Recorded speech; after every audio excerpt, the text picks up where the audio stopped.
오늘 하나님의 말씀 한 절입니다. 잠언서 10장 22절 말씀 다 같이 한 목소리로 읽겠습니다. 시작. 여호와께서 주시는 복은 사람을 부하게 하고 근심을 겸하여 주지 아니하시느니라. 할렐루야.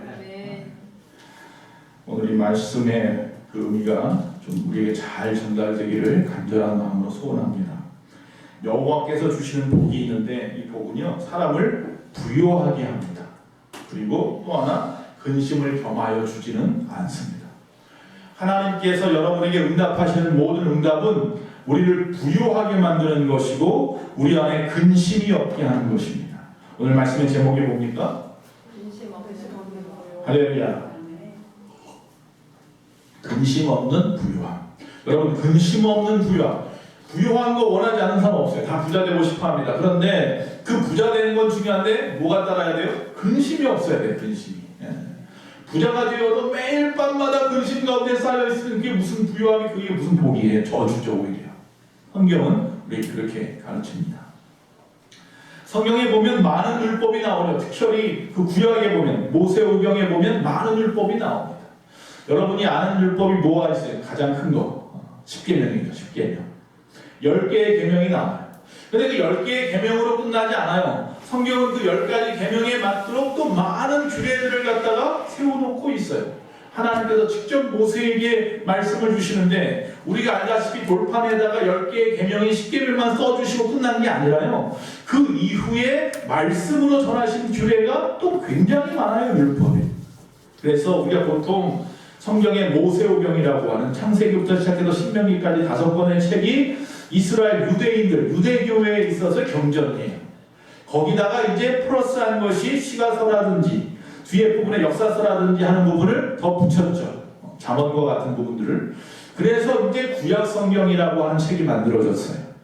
특별히 율법에 보면은 이 10계명뿐만 아니라 성경에 보니까 이 장로들의 유전, 장로들의 전통이라는 게 또 있어요. 다시 말하면 하나님께서 성문으로 주신 율법과 또 구전으로, 구두로 말씀으로 주신 율법이 있는 것으로 끝나지 않고 거기에 따라서 또 그 당시의 장로들이, 그 당시의 랍비 선생들이 율법에다가 또 무엇인가를 전통을 붙였어요.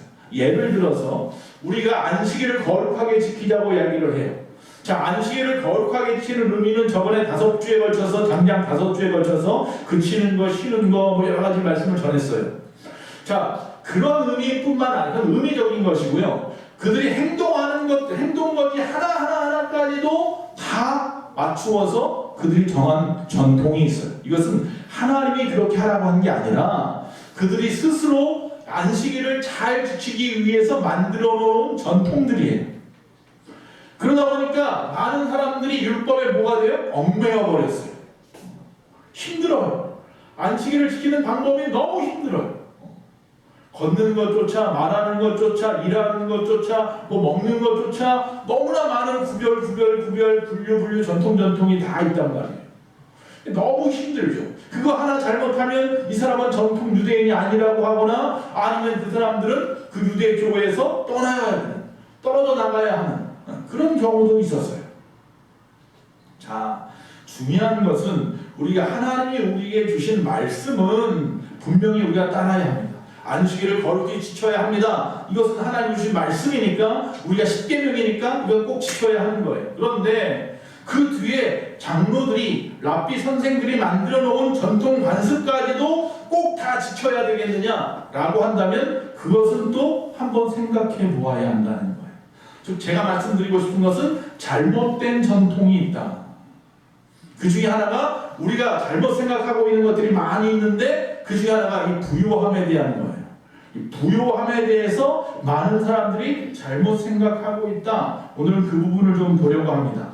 그러기 전에 좀 생각해 볼 것은요. 마태복음에 보니 마태복음 15장에 보니까 어떤 일이 벌어지냐 하면 예수님의 제자들이요. 손을 씻지 않고 안식일날 손을 씻지 않고 음식을 먹었어요.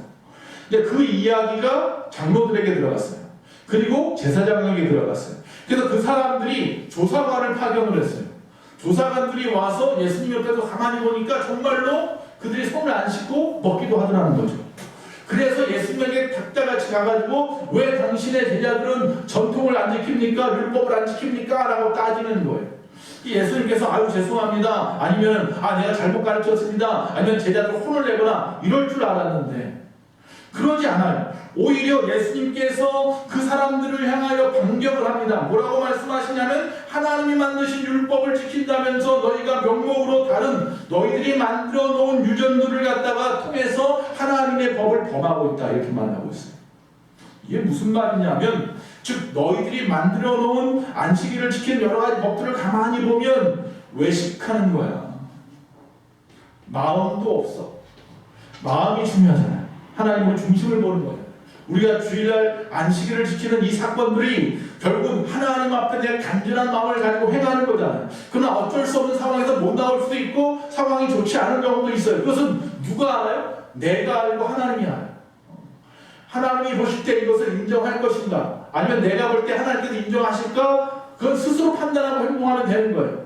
그러나 손을 한번 실수로 안 씻는다든지 뭘 하나 안 한다든지 하는 것 가지고 이 사람은 안식일을 안 지켰어요 라고 말할 수는 없다는 거죠. 그러니까 예수님께서 지금 말씀하는 거예요. 즉 그들이 말하는 모든 계명이라고 하는 것들 사실 보면 하나님이 주신 게 아니라 장로들이 만들어놓은 전통들인데 그 전통들이 오히려 우리를 갖다가 더 하나님에게 가까이 가지 못하게 만들고 어렵고 힘들어서 하나님 앞에 더 나아가지 못하게 만들고 더 멀어지게 만들고 마음도 없이 외식적으로 행하는 그런 모습이 뭐가, 주의를 성수한다고 하면서도 생명이 우선인데 생명보다는 형식에 빠져버리는.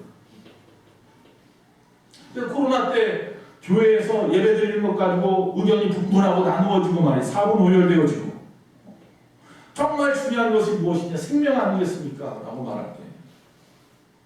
그것을 순교에다가 이야기할 수는 없잖아요. 복음을 전하다가 죽은 거 아닌데. 또 하나의 예를 들면 성경의 십계명에 보면 안식일만 지키라는 법이 있는 게 아니라 사람과 사람 사이 법 중에 첫 번째 계명이 부모를 공경하라죠. 내 부모를 공경하는 자에게 장수하는 복을 주겠다고 약속을 하셨어요. 그런데 그들이요 뭐라고 말을 하냐면 이스라엘 백성들이 스스로 만들어 전통이 하나 있는데 부모를 부양하면서 부양하지 않기 위해서 부모를 부양해야 되는 그 물질들을 차라리 하나님 앞에 따로 지정해 두었다. 이 고르반이라고 하는데 고르반이라고 하고 따로 지정해 두면 그것은 하나님 앞에 드리는 것이기 때문에 부모에게 줄 필요 없고 돈이 없으니 부모를 봉양할 필요도 없게 된다. 이렇게 말을 하는 거예요. 성경은 분명하게 말합니다. 그들이 말하는 것 하나님이 먼저야, 부모보다 하나님이 먼저야. 만들 수 있어요. 맞는 말일 수 있어요.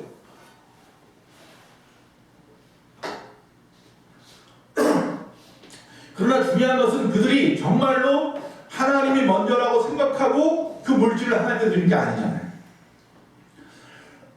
부모를 봉양하기 싫어서라는 거죠. 그 핑계로 그렇게 하는 거잖아요. 하나님이 모르실 리가 없어요. 차라리 둘 다 패하는 게 나아요. 이처럼 우리 주변에는요, 우리 신앙생활 하는 순간순간에도 잘못된 전통 때문에 하나님 앞에 가까이 오는 사람들을 가까이 더 못 오게 막아버리는 경우들이 있어요. 교회 안에서도 마찬가지예요. 흔히들 특별히 우리 기독교 안에서 퍼지는 것 중에 하나가 뭐냐면 부자가 되는 것을 꺼려하게 만들어요. 왜 그래요? 성경에 보니까 예수님이 직접 뭐라고 말했어요? 부자가 천국에 가는 것은 낙타가 바늘귀에 들어가는 것보다 어렵다고 말을 했거든요. 물론 칼빈이 말하기를 그 바늘귀라고 하는 것이 잘못 쓰여져서 성경을 베껴 쓰다가 계속해서 복사하다가 잘못 써서 그 원래는 그 바늘귀가 아니라 잘못된 낙타가 아니라 로프인데 낙타가 바늘귀에 들어간다 이렇게 말을 했다고 하는 이야기도 있어요. 근데 어쨌든 그런 게 중요한 게 아니라 뭐 로프가 바늘귀에 들어가든지 낙타가 바늘귀에 들어가든지 둘 다 뭐예요? 어려운 일이니까 쉽지 않다고 말씀을 하셨지 성경은 어디에도 부자는 천국 못 간다는 말은 한 적이 없어요. 갈 수 있어요. 얼마든지 갈 수 있어요. 그런데 성경의 그 말씀만 생각하고 우리가 흔히 돈이나 부자, 뭐 강남 이런 말 생각하면 거룩하지 않은 것으로 생각을 해요. 가난해야만 거룩한 걸로 착각을 해요. 그래서 부자에 대해서 어떤 사람들은 아주 이질감을 느끼거나 비꼬기도 해요. 자기가 부자가 아니니까 그럴 수도 있는데 자격지심에. 그래서 부자는 겸손하지 않다, 부자는 교만하다, 부자는 자기밖에 모른다, 부자는 성경에 말하는 대로 안목의 정력, 유신의 정력, 이생의 자랑만 따라간다. 이제 그렇게 말을 해요. 물론 더 많이 유혹에 빠질 수밖에 없어요. 가진 게 많다 보니까. 그러나 모든 부자가 다 그렇게 살지는 않는다는 사실이에요. 좋은 시계를 찰 수도 있고요. 좋은 옷을 입을 수도 있어요. 그렇다고 해서 그 사람이 겸손하지 않은 것도 아니에요. 여러분, 부자들이 많이 써줘야 돼요. 소비를 많이 해야 이 나라가 돌아가요. 자, 중요한 사실은 정말로 이 부유함이 죄일까요? 성경은 어디에도 부유함이 죄라고 하지 않았어요. 돈이 죄가 없어요. 돈이 죄가 있는 게 아니라 사람이 문제인 거죠. 사람. 그 돈을 어떻게 쓰느냐에 따른 거지, 부자가 뭐 죄인이고 가난한 사람은 의인이고, 성경은 어디에도 그런 말은 없어요. 제가 예수전도단에 잠깐 있을 때 그 예수전도단 그 강의 중에 하나가 재정에 대한 강의를 해요. 그 재정을 가지고 이제 강의를 하는 분이 여자분이었는데, 간사분이었는데, 그분이 이제 어려운 가운데에서도 믿음을 지켜나가니, 또 그 어려운 가난함 속에서 하나님이 이 방법 저 방법으로 도와주시는 이야기를 해요. 그리고 그가 이제 재정을 갖다가 구별하여서 몇 분의 몇을 떼어놓고 떼어놓는 것, 하나님의 것 무엇을 위해서 무엇을 떼어놓고 살아가는 것. 그래서 많은 사람들이 수십억 가지고서 떼어놓고 살아가는 것보다 자기는 한 달에 100만 원이고 50만 원이고 이것 가지고 떼어놓고 살아가는데 부족함이 없다는 얘기를 해요. 그러면서 이야기를 하는데, 가끔씩 어디를 가면 가락시장에 가서, 가락시장에 끄는 거 끌고 가서 그 시래기 같은 거 버려놓으면, 무청 같은 거 버려놓으면 그거 짊어지고 와서 말렸다가 그 시래기국을 해서 먹는데 너무 맛있더라, 뭐 이런 이야기를 해요. 근데 그 얘기를 들으면서 제가 어떤 생각이 들었느냐 하면, 그러면 저분은 평생 저렇게 살아가는 것이 맞는 걸까? 라는 반문이 드는 거예요. 하나님의 백성인데, 하나님의 사람인데, 정말로 남들한테 빼앗거나 남들한테 어떤 것을 얻어서 살아가는 그렇게 해서 뭐 사기를 치고 거짓말을 해서 얻는 부요함이 아니라, 정직하게 살아가면 부자는 안 되고, 정직하게 살아가면 저분처럼 어려운 가운데서 오히려 그 안에서 행복을 찾으면 되는 건가? 그런 의구심이 들면서 그 말씀을 들은 적이 있어요. 그리고 나서 10년이 훨씬 넘었는데 지금. 근데 그분을 갖다가 TV에서 왔어요. 물론 이제 기독교 방송에서 봤는데. 근데 지금은 보니까 괜찮아 보여요. 살림살이가 좀 나아지셨어요. 재정 강의를 하면서 교회를 다니면서 간증을 많이 하고 세미나를 많이 해요. 그래서 이 재정에 대한 이야기를 많이 하다 보니 많이 불러주는 교회들이 생기고, 이러다 보니까 이제 차도 생기고, 그러다 보니까 아파트도 생기고 그랬다는 얘기를 하시더라고요.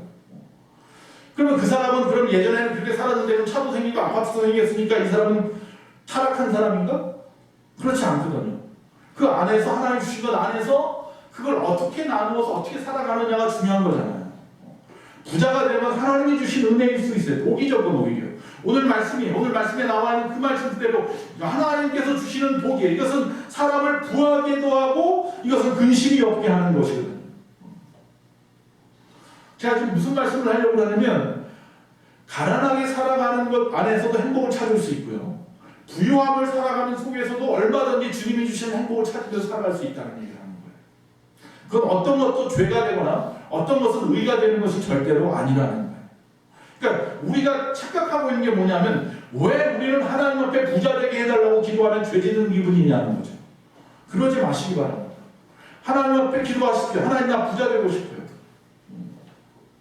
나 좋은 아파트에 살고 싶고요, 좋은 차도 좀 끌고 다니고 싶고요, 빚도 좀 다 갚았으면 좋겠고요, 갑자기 막 1억 천금이 떨어졌으면 좋겠고, 여기저기서 막 돕는 사람들이 생겼으면 좋겠고, 내가 하는 일이 막 잘 되어가지고 뻥뻥 터져서 말이죠, 그러고 싶어요. 그런 기도하면 무슨 죄 짓는 줄 알아요. 성경에 보면 기도에 대해서는 두 가지잖아요. 무엇이든지 구하라고 말씀하셨어요. 또 반면으로 뭐예요? 정욕에 쓰려고 구하지 말라고 말씀하고 있어요. 구하고 찾고 두드리라고 하는데 또 한쪽 편에서 뭐예요? 중언부언하지 말라고 하고 있어요. 그러니까 기도가 쉬운 것 같은데 양면성이 있어서, 참 하나님이 어떤 기도는 들어주시고 어떤 기도는 안 들어주신다고 스스로 판단을 하다 보니까, 부유함에 대한 잘못된 전통을 가지고 있는 사람이다 보니 하나님 앞에 부자 되는 것에 대해서는 기도 안 해요. 그저 그냥 기껏 하는 것이 우리 아들 잘 되고 우리 딸 잘 되고 내 남편 그냥 직장에서 승진하는 정도, 이 어려운 가운데서 그냥 벗어나는 정도만 생각한다는 거죠. 하나님의 능력을 스스로 제한을 해요. 근데 성경에 보십시오. 성경에 나와 있는 위대한 인물들을 보시면 대부분 전부 다 부자였습니다. 아브라함은 그 당시 가장 부자였습니다. 이삭도 무엇이든지 하면 다 잘 되는 부자였습니다. 주변 사람들보다 100배의 소출을 얻는 사람이었습니다. 야곱도 무엇이든지 잘 되는 사람이었습니다. 다윗 왕 없는 게 없었습니다. 솔로몬이 성전 지을 때 준비하는 각종 재물들 있죠. 그걸 다 모아보니까 지금 돈으로 약 10조 원이라고 해요. 그 정도의 재산을 가진 사람이 다윗인데 그가 어떤 사람이에요? 하나님 마음에 합한 사람이었습니다. 할렐루야. 솔로몬은 뭐 더 할 만 없죠. 당대 세계에서 가장 부자가 솔로몬이었습니다. 성경에 나와 있는 많은 사람들, 그러면 그 사람들은 왕이니까 족장이니까? 아니요. 이사야 같은 선지자도 왕족이었어요. 그도 부자였어요. 그러면 예수님은 어떠했습니까? 예수님은 가난했을까요? 여우도 실과는 불이 있다고 했는데 나는 머리들 꽃조차 없다고 했으니까 예수님은 집도 없고 절도 없고 아무것도 없으니까 가난한 사람이구나. 이 땅에서 평생 가난하게 사셨구나. 무소유로 사셨구나 라고 생각하는데, 물론 본인은 예수님은 무소유가 맞습니다만 그 주변에는요 제자가 12명, 그 외에 또 제자가 70명, 그 외에 그를 따르는 추종자가 500명이에요. 그 사람들은 거의 대부분 항상 예수님 옆에 있었어요. 어떻게 먹고 살아야 될 거 아니에요. 예수님이니까, 하나님의 아들이시니까 오병이어 기적이 있잖아. 오병이어 기적이. 그러니까 매일같이 아침 점심 저녁으로 오병이어 기적을 일으키면 되잖아. 예수님이 만약에 매일 아침 점심 저녁으로 오병이어 기적을 일으켰었다면 그것은 하나님의 뜻이 아니에요. 주님은 분명히 말합니다. 일하지 않으면 먹지도 말라고 했는데 그렇게 되면 일하지 않아요. 무엇을 하려고 하지도 않을 거예요. 끊임없이 예수님이 먹이시는 거예요. 여러분에게 예수님께서 매일같이 무엇인가 자꾸 줘봐요. 그럼 여러분이 점점 어떻게 돼요? 나태해질 수밖에 없을 거예요. 믿음도 나태해지고 신앙도 나태해져요. 내 건강도 잃어보고 물질도 잃어보고 상황도 안 좋아지고 보니까 할렐루야 하면서 주님 앞에 나와서 천부에 의지없어서 손 들고 기도합니다. 할렐루야. 그리고 기도하는 거 아닙니까? 예수님이 집도 없이 정말로 아무것도 없이 정처 없이 떠돌아다니셨지만, 그러나 중요한 것은 그 주변에 수많은 사람들이 있었고 그들이 아침 점심 저녁으로 굶지 않고 다 먹고 살았다는 거예요. 그럼 그 숫자가 먹을 만큼의 돈이 필요했고 그 돈을 관리하기 위해서 예수님의 12제자 중에서 가룟 유다가 재정을 맡았었어요. 회계였어요. 아무것도 없는데 회계가 왜 필요합니까? 물질이 있었던 거예요. 그 주변에는 그 제자들만 있는 게 아니라 여인들도 많았습니다. 특별히 그 여인 중에는요 부자들도 많이 있었습니다. 제자들도 부자였어요. 누구? 요한 같은 경우는 부자였어요. 배가 몇 척인지 모르고요. 제사장하고도 인연이 있는 사람이고요. 그와 함께 동업했던 베드로도 그러니까 못 사는 사람이 아니에요. 그냥 그 직업을 내려놓고 예수님을 따랐을 뿐이지, 그랬다고 집이고 저리고 다 팔아서 뭐 다 청산하고 아무것도 없이 그냥 떨었다는 게 아니에요. 그 가족은 그냥 놔뒀어요. 가족이 먹을 수 있도록 살 수 있도록 다 남겨놓고 본인만 다니는 거예요.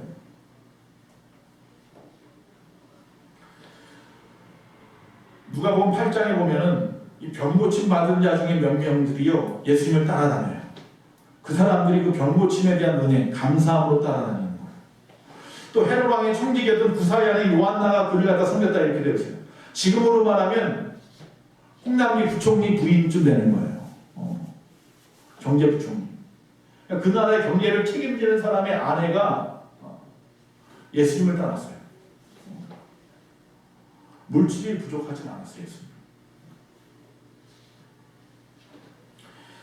우리가 잘 알다시피 이처럼 예수님께서 이런 재력을 가지고 일을 하실 수 있었던 것은 복음을 전하는 데만 사용하고 그만큼만 주님께서 주셨겠죠. 하나님께서 필요한 만큼만. 어떻게 알 수 있냐면 예수님이 태어날 당시를 생각해 보세요. 예수님이 태어날 당시 어디서 태어났어요? 베들레헴에서 태어났죠. 이제 크리스마스 성탄절도 얼마 안 남았네요. 자, 베들레헴에서 태어날 때에 예수님을 갖다가 잡아서 죽이라고 헤롯 대왕이 명령을 내렸네. 그때 예수님께서 가족들하고 어디로 피난을 갑니까? 애국으로 피난을 갔어요. 애국으로 피난 가서 어떻게 하고 살아요? 성경에는 안 나와요. 어떻게 하고 살았는지. 그 헤롯 왕이 죽었다는 소문을 듣고서야 비로소 다시 그 부모가 살던 나사렛에 가서 목수일을 하면서 살았어요. 가난하게. 근데 거의 대부분의 학자들은 약 1년이 넘는 시간이, 약 2년 가까이의 시간을 애국에서 살았어요. 어렸을 때 예수님이. 그럼 거기서 뭐 먹고 살았을까요? 목수일하면서 먹고 살았을까요? 물론 그럴 수도 있겠지만 아무도 모르는 데 가서 어떻게 갑자기 목수일하면서 먹고 살았겠어요? 성경에 보니까 누가 나와요? 동방박사가 나와요. 동방박사 세 사람이 황금과 유약과 모략을 줬어요. 할렐루야. 이거 가지고 성경에 보니까 다시 가난한 사람이 나누어졌다고 안 나와 있어요. 그 어머니 아버지가 그거 가지고 간 거예요. 그거 가지고. 그 중에 황금도 있었어요. 1년 동안 실컷 먹고 살 만큼 가지고 간 거예요. 예수님 어렸을 때 그렇게 가난하지 않았어요. 그리고 나서 나사렛에 와서 그들이 그것을 하나님께서 도우심이 벌써 끝났고 돌아와서는 그들이 스스로 일해서 먹고 살았죠. 그때도 계속 하나님이 동방박사 보내서 황금 줬다고 한다면 예수님 당시에 아마 그 부모도 일 안 했을 거예요. 그러지 않고 열심히 일하게끔 하셨죠. 하나님의 방법인 거죠. 이처럼 예수님은요, 하늘의 창고를 언제든지 열 수 있고 또한 하나님의 필요한 것을 얼마든지 사용할 수 있는 분이에요. 예수님이 가난하다고 하지 마세요. 심령이 가난한 거지. 그 마음의 중심이 가난하신 거지. 가난한 자들과 함께 이웃이 되어주신 것이지. 예전에는요, 60년대, 70년대까지만 해도 목회자들, 신학생들은 배고파야 한다고 생각했어요. 근데 그럴 수밖에 없었어요. 그 당시엔 다 배고팠으니까. 그러니까 그 당시에는 목사님만 배고픈 게 아니고 신학생만 배고픈 게 아니라 다 배고팠던 때니까 목사님이나 신학생이 다 배고파야 된다고 생각했어요. 근데 지금 이제는 21세기가 넘어왔잖아요. 21세기에 넘어와서 성도님들은 아파트에 살고 자동차 끌고 다니는데 그때도 아직도 지금도 목사님은 반지하에 살아야 하고 목사님은 걸어 다녀야 된다고 생각해요. 옛날 몇십 년 된 양복만 입고 다니면서. 그거는 죄송한 얘기지만요. 여러분 성도님들이 죄짓게 하는 일이에요. 목사님 들고 다니면. 목사님은 뭐예요? 주님의 종이에요. 여러분의 종이 아니라 주의 종이에요. 신학생도 주의 선지생도예요. 즉 다시 말하면 우리가 포도원 지기를 생각해 보세요. 포도원 지기가 있는데 나쁜 포도원 지기가 있었어요. 그래서 그 주인이 그 포도원 지기한테 자기 집에 있는 종을 보냈더니 매를 떼고 막 죽여버리기도 했어요. 자기 아들까지 보냈더니 또 죽여버렸잖아요. 똑같은 거예요. 주의 종과 예수 그리스도 이 땅에 오신 예수님은 하나님이 보내셨잖아요. 하나님이 보내셨는데 이 땅에서 먹을 것도 없이 가난하게 살아가도록 그냥 내버려두면 하나님은 일하실 때 사람을 통해서 일하시기 때문에 결국 어떤 사람을 통해서든지 먹이시지만 그건 또 역시 마찬가지로 아니라는 거예요. 그건 죄짓게 하는 거예요. 성도들이 스스로 죄를 짓게 만드는 거예요. 마가복음 10장 17절에서 27절에 보니까 부자 청년이 나와요. 부자 청년이 예수님을 만납니다. 예수님을 만난 다음에 예수님 앞에서 내도 제자가 되었다고 얘기하니까 뭐라고 해요? 계명을 지켜라. 다 지켰습니다. 그럼 한 가지만 더 하면 된다. 뭐냐? 다 네 재산을 전부 다 가난한 자에게 나누어주고 나를 따르라 그러니까 번민하고 고민하다가 떠나가 버렸다 그랬어요. 자 여기에 보면요. 네 재산을 가난한 자들에게 다 나누어주고 내 제자가 되어라 라고 말씀하셨다는 이 말씀 속에서 좀 생각해보고서 어떤 의미냐면 물질을 하나님의 꿈과 비전을 위해서 쓸 수 있어야 비로소 제자라는 얘기를 하고 있는 거예요. 가난해져야 된다 이 얘기가 아니에요. 가난해져야 내 제자가 될 수 있으니까 다 버려 이게 아니라 네가 내 제자가 되야겠다고 하면 네가 가장 사랑하는 그 물질을 정말로 제자로서의 입장에서 사용할 줄 아는지 보겠다는 얘기예요. 그걸 할 줄 모르면서 제자가 되겠다는 이빠른 소리죠. 거짓말이라는 거예요. 그래서 이야기를 하는 거지 절대로 이 청년이 부자였기 때문에 예수님의 제자가 못 되었다. 절대로 아니에요. 이런 제자가 하나쯤은 있어야 돼요. 예수님에게. 자 마가복음 10장 21절에 이렇게 말씀하십니다. 한번 읽어보도록 하겠습니다. 예수께서 그를 보시고 사랑하사 이르시되 내게 아직도 한 가지 부족한 것이 있으니 가서 내게 있는 것을 다 팔아 가난한 자에게 주라. 그리하면 하늘에서 보화가 내게 있으리라. 그리고 와서 나를 따르라 하시니 이렇게 되어 있습니다. 그러니까 네가 내 제자가 되겠다는 이야기는 영적인 삶을 살겠다는 이야기니까 육적인 것을 통해서 더 정말 하늘의 삼겹살을 하고 그러면 나중에 하나님이 하늘의 보화로 가득한 영적인 부자 만들어주겠다는 얘기예요. 결국 모든 말씀은 하나님 중심으로 사는 방법을 갖다가 가지고 있느냐를 얘기하는 본질이 뭐냐는 거예요. 부자하면서도요 얼마든지 주 안에서 복된 삶을 살아갈 수 있고요 행복하게 살아가고 근심 없이 살아가고 있는데 가난하면서도 불구하고 하나님의 뜻대로 살지 않은 악한 사람들이 얼마든지 또 있다는 거예요. 거기 보면요 부자 청년에 대한 얘기 지금 하잖아요. 마가복음 거기도 보면 주님이 뭐라고 말하냐면 사랑했다고 그랬어요. 이 청년을 사랑했어요. 그러니까 이 청년이 정말로 제자가 되고 싶은 마음이 갈급한 걸 알아요. 하나님, 예수님도. 그래서 정말로 제자가 되기 위해서 영적으로 완전히 180도 돌아서기를 원하는 건데 이 사람이 아직도 끈을 못 놓고 있는 게 안타까웠던 거예요. 세상의 끈을 못 놓고 있는 것이. 이 사람이 그냥 부자 청년으로 살면서 가끔씩 후원도 하고 가끔씩 복음을 전하기 위해서 자기에 있는 것도 세상에 가난한 사람에게 나누어주고 이러면서 살겠다고 하면 이 사람은 그냥 그 자리에서 복받으며 살아갈 수 있었어요. 근데 굳이 예수님의 제자가 되겠다고 했으면서도 불구하고 그걸 놓지 못하는 것에 대해서 안타까웠던 거예요. 주님은 그래서 사랑해서 그 말씀을 하시는 거예요. 사랑해서. 야, 너 시험에 들어라. 그리고 그 말씀하는 게 아니라 너무 사랑해서 이 사람을 너무 간절히 사랑해서 그렇게 말씀하신 거예요. 하나님께서 여러분에게 뭐 11조 생활을 하십시오. 감사운동을 하십시오. 하나님의 돈이 없으니까 뭐가 없습니다. 온 우주에 다 하나님의 겁니다. 그렇게 말씀하시는 이유가 뭐라고요? 사랑해서 말하는 거예요. 사랑하니까 말씀하는 거예요. 사랑하니까. 시험 들라고 말씀하는 게 절대로 아니에요. 말씀을 좀 마치도록 하겠습니다. 팍팍 줄여요. 자, 재물이 있는 자가 하나님 나라에 그래서 들어가기 어렵다고 이야기하는 이유는 그래서 그런 의미가 있는 거고요. 자, 그런데 그 말씀, 이 사람 재물을 못 버리니까 재물을 갖다 버리지 못하는 사람에 향하여서 부자가 나타나 뭐 이런 얘기를 합니다. 그리고 난 다음에 끝나지 않고요. 마가복음 10장 27절에 보니까 사람으로는 할 수 없을 때 하나님으로는 그렇지 아니하니 하나님으로서는 다 할 수 있느니라고 말씀하고 있어요. 즉 다시 말하면 이 말씀은 인간으로서 부자이면서 거룩하기는 어렵지만 그러나 하나님이 함께 하시면 그가 얼마든지 부자이면서 거룩할 수 있다는 얘기를 하는 거예요. 이 얘기는요. 그러니까 이 말씀이 그저 나는 아무것도 할 수 없는데 하나님이 다 도와주셔서 할 수 있어 이런 의미가 아니라 이 부자에게 한 말이 부자 청년에게 한 말이 이 말이 뜻입니다. 원래는 얼마든지 네가 다 버려도 하나님이 다시 또 부자 만들어줄 수 있다는 얘기를 하는 거예요. 네가 그 마음만 내려놓으면 돼. 그러면 하나님이 다 도와주시고 뭐든지 할 수 있게 해줄게 라고 말씀하시는 거예요. 우리가 알려준요 마태복음 6장 33절 너희는 먼저 그의 나라와 그의 의를 구하라. 그리하면 이 모든 것을 너희에게 더하시리라 그랬어요.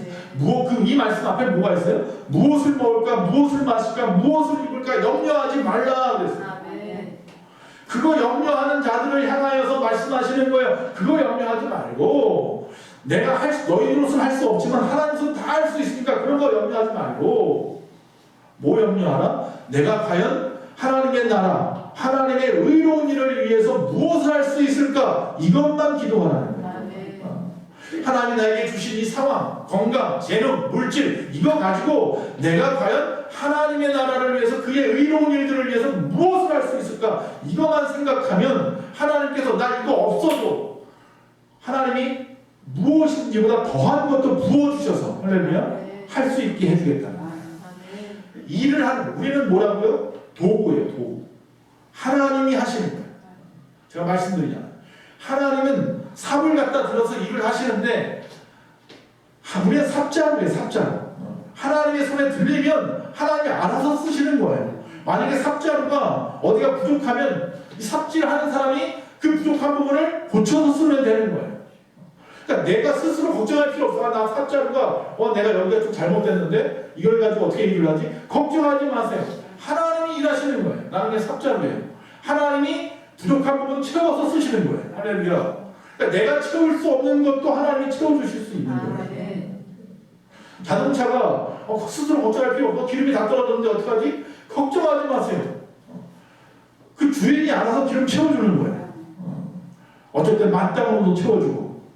할렐루야. 그러니까 우리의 생각, 사고를 버리지 않으면 절대로 부자로서 행복할 수 없고 가난한 자로서도 역시 행복할 수 없어요. 하나님 중심으로 뭐든지 생각할 줄 아는 마음을 좀 가져야 돼요. 그게 천국에 합당한 자예요. 성경에 보면요, 이 천국에 합당한 자를 두 가지를 이야기해요. 예수님께서. 첫째는 어린아이와 같은 자가 천국에 합당한 자고 했고, 또 하나는 그 마음이 심령이 가난한 자가 천국을 갖는 자고 했어요. 즉 천국에 합당한 자는 심령이 가난한 자와 어린아이 같은 자예요. 아멘. 그런 사람들은 뭐냐면요, 어린아이가요, 물론 아이들이 요새 아이들은 조숙해서 많이 걱정도 하고 그러는데 사춘기가 일찍 오니까 어린아이들이 내가 정말로 이 상황 속에서 우리 가정을 위해서 무엇을 할까 생각할 필요 없단 말이에요. 그냥 필요하면 필요한 대로 엄마 아빠 배고파, 엄마 아빠 뭐 먹고 싶어, 그렇게 이야기하면 그건 부모 몫이에요. 부모가 알아서 주는 거예요. 근데 우리의 부모는 하나님이란 말이에요. 그게 알아서 주실 거란 말이에요. 걱정하지 말고 어린아이와 같이 구하십시오. 아멘. 마음의 심령이 가난한 자라고 그랬잖아요. 심령이 가난한 자가 돼요. 이 안에 욕심이 가득하고 정욕이 가득하고 이 안에 교만한 것이 가득하고 자존심이 강하고 다 내려놓으세요. 다 버리십시오. 다 버리시고 깨끗하게 비워놓으십시오. 아멘. 갈급한 마음만 있으면 돼요. 하나님의 말씀에 대한 갈급함, 주의 일을 하고자 하는 갈급함. 아멘. 그런 사람이 억만장자라면 그 사람은 하나님으로부터 저 천국의 가장 높은 곳에 있게 할 거예요. 근데 그렇지 않은 사람들이 극빈한 가난한 자라면 아무리 가난해도 이 사람은 천국에 못 갈 거예요. 여러분 어떻게 사시겠습니까? 돈은 절대로 조건은 나쁘지 않습니다. 돈을 가지고 있는 사람이 인격의 문제입니다. 여러분의 돈을 거룩하게 사용하시기 바랍니다. 아멘. 여러분의 건강도, 여러분의 재능도, 아멘. 여러분의 시간도 똑같습니다. 아멘. 창세기에 보면 에덴 동산에 아담이 일을 하죠. 아담이 맨날 먹고 놀았을까요? 아니에요. 에덴 동산 청지기예요. 그 큰 동산을 갖다 매일같이 돌아봐야 돼요. 동물들도 돌아봐야 되고 식물들도 돌아봐야 되고 다 돌아보면서 사는 게 그게 일이었어요. 우리 성경을 보니까 그냥 다 먹고 살았으니까 다 그냥 쉽게 생각 그렇지 않았어요. 맡긴 거예요. 그런데 거기서 아담이 무보수로 그 일을 한 건 아니에요. 대신에 뭐예요? 모든 것을 다 주셨죠. 그 아이는 모든 것을 먹을 수 있게 해주셨단 말이에요. 단 하나만 빼고 선악과만 먹지 마라. 선악과라는 말. 그게 뭐예요? 11조예요. 그게 11조예요. 아니 다 먹게 했는데 왜 요거 하나는 먹지 말고 다 하나님께서 가지고 있겠다는 거야. 뭐예요? 스스로 내가 이 에덴 동산의 주인인 줄로 착각할까 봐. 하나라도 떼어놓아야 맞아 참 나는 여기 천직이지. 맞아 나 참 내가 주인이 아니라 하나님이 주인이셨지. 이거 깨닫게 하려고 11조를 갖는 거예요. 여러분의 11조는 그런 역할을 하는 거예요. 내 모든 것이 하나님의 것임을 고백하는 것이 11조인 거예요. 그래서 11조를 드리는 거지. 그러니까 하나님께서 천국가 다 하나님의 건데 11조 떼어서 하나님께 드리니 하나님께서 거기에다가 말라기서 말한 것처럼 부어서 복을 주시겠다고 약속하시는 거예요. 약속 안 해도 되는데 당연히 당신 것 돌려받는 건데 10개가 다 당신 건데 그 중에 하나만 돌려받으면서도 그 돌려주는 그 마음이 기뻐서 중심을 보시면 그 심령이 가난한 자, 어린아이 같은 자, 그 자에게 하나님이 복을 주시는 거예요. 그 복은 받을 수 있어야 돼요. 아멘. 하나님은 우리가 하나님의 계획에 따라서 일하시길 원합니다.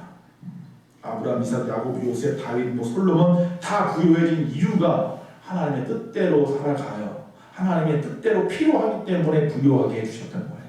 여기는 한 사람 하나님 부유하게 하시기 원하신다면 그 이유는 그것으로 가지고 하나님의 뜻대로 사용하기 위해서. 아멘. 그러면 하나님이 이전보다 더 부어주실 줄로 믿습니다. 아멘. 우리의 생각이 바뀌면 우리의 부유함은 근심 없는 부유함이 될 줄로 믿습니다. 왜? 하나님이 주시는 거예요.